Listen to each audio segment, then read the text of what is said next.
Hello ಎಲ್ಲ ನಗುವ ಮುಗ್ಧ ಮನಸ್ಸುಗಳಿಗೂ ನಮಸ್ಕಾರ. ಈ ಒಂದು ವಿಡಿಯೋ ಕಾಮಿಡಿಗಾಗ್ಲಿ ಅಥವಾ ಟೈಮ್ ಪಾಸ್ ಆಗ್ಲಿ ಖಂಡಿತ ಅಲ್ಲ. ಸೊ ವಿಡಿಯೋನ ಪೂರ್ತಿ ನೋಡಿ. 3 ದಿನದಿಂದ ಕರುಗೆ ಗಂಟ್ರೋಗ ಅಂತ ತುಂಬಾ ಅಂದ್ರೆ ತುಂಬಾನೇ ನರಳುತ್ತಿತ್ತು. ಸೊ ಅದಕ್ಕೆ ಅಂತ ವ್ಯಾಕ್ಸಿನೇಷನ್ಗೆ ಅಂತ ಆಸ್ಪತ್ರೆಗೆ ಬಂದ್ರೆ ಟೈಮ್ ಮಧ್ಯಾಹ್ನ 12:30 ಆದ್ರೂ ಕೂಡ ಇನ್ನೂ ಆಸ್ಪತ್ರೆ ಬೀಗ ತೆಗ್ದಿರ್ಲಿಲ್ಲ. ಪ್ರೈವೇಟ್ ಆಗಿ ಡಾಕ್ಟರ್ನ ಕರೆದು ವ್ಯಾಕ್ಸಿನೇಷನ್ ಮಾಡೋ ಪರಿಸ್ಥಿತಿ ಬಂದಿದೆ. ನಾವು ಟ್ಯಾಕ್ಸ್ ಕಟ್ಟಲ್ವಾ? ತಗೊಳ್ಳುವಂತ ಎಲ್ಲಾ ಪ್ರಾಡಕ್ಟ್ ಗಳ ಮೇಲೂ ಟ್ಯಾಕ್ಸ್ ತಗೊಳ್ತೀರಾ. ಬೆಸ್ಟ್ ಕ್ವಾಲಿಟಿ ಟ್ರೀಟ್ಮೆಂಟ್ ಅಲ್ಲ, ವರ್ಸ್ಟ್ ಕ್ವಾಲಿಟಿ ಆದಂತ ಟ್ರೀಟ್ಮೆಂಟ್ ಕೂಡ ನಮಗೆ ಸಿಗ್ತಾ ಇಲ್ಲ. ಈ ದಿನದ ಪರಿಸ್ಥಿತಿ ಇವತ್ತೊಂದಿನದ್ದೇ ಅಲ್ಲ, ಒಂದು ವಾರದ್ದಲ್ಲ, ಕಳೆದ 2-3 ವರ್ಷದಿಂದಲೂ ಇದೇ ಪರಿಸ್ಥಿತಿ. 2 ವರ್ಷದಿಂದಲೂ ಡಾಕ್ಟರ್ ಪೋಸ್ಟ್ ಗೆ ವೇಕೆನ್ಸಿ ಇದ್ರೂ ಕೂಡ ಗ್ರಾಮ ಪಂಚಾಯತಿ ಅವರಿಗೆ ಕಣ್ಣಿಗೆ ಇನ್ನೂ ಬಿದ್ದಿಲ್ಲ. ಯಾಕಂದ್ರೆ ನಮ್ ಪ್ರಕಾರ ಆಸ್ಪತ್ರೆ ಕಾಂಪೌಂಡ್ ಆರದ್ರೇನೆ ಗ್ರಾಮ ಪಂಚಾಯತಿ ಸಿಕ್ಬಿಡುತ್ತೆ. ಆದ್ರೆ ಗ್ರಾಮ ಪಂಚಾಯತಿ ಅವ್ರಿಗೆ ಈ ಕಾಂಪೌಂಡ್ ಜರ್ನಿ ಸಾವಿರಾರು ಕಿಲೋಮೀಟರ್ ಇದೇನೋ ಅನ್ನೋ ರೀತಿ ಭಾಸ ಆಗ್ತಿರ್ಬಹುದು. ಜಸ್ಟ್ ಇಮ್ಯಾಜಿನೇಷನ್ ಮಾಡ್ಕೊಳ್ಳಿ, 2-3 ವರ್ಷದಿಂದ ದನದ ಆಸ್ಪತ್ರೆಯಲ್ಲಿ ದನ ಕರುಗಳಿಗೆ ಟ್ರೀಟ್ಮೆಂಟ್ ನ ಕೊಡ್ತಿರುವಂತದ್ದು ಒಬ್ಬ ಕಾಂಪೌಂಡ್ರು.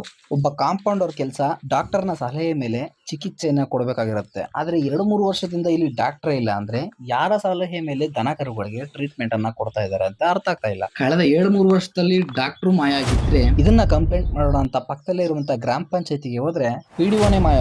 ಹೋದ್ರೆ ಹೋಗ್ಲಿ ಅಂತ ಇನ್ಚಾರ್ಜರ್ನಾದ್ರೂ ನೋಡೋಣ ಅಂತ ಹೋದ್ರೆ ಇನ್ಚಾರ್ಜು ಕೂಡ ಮಾಯ.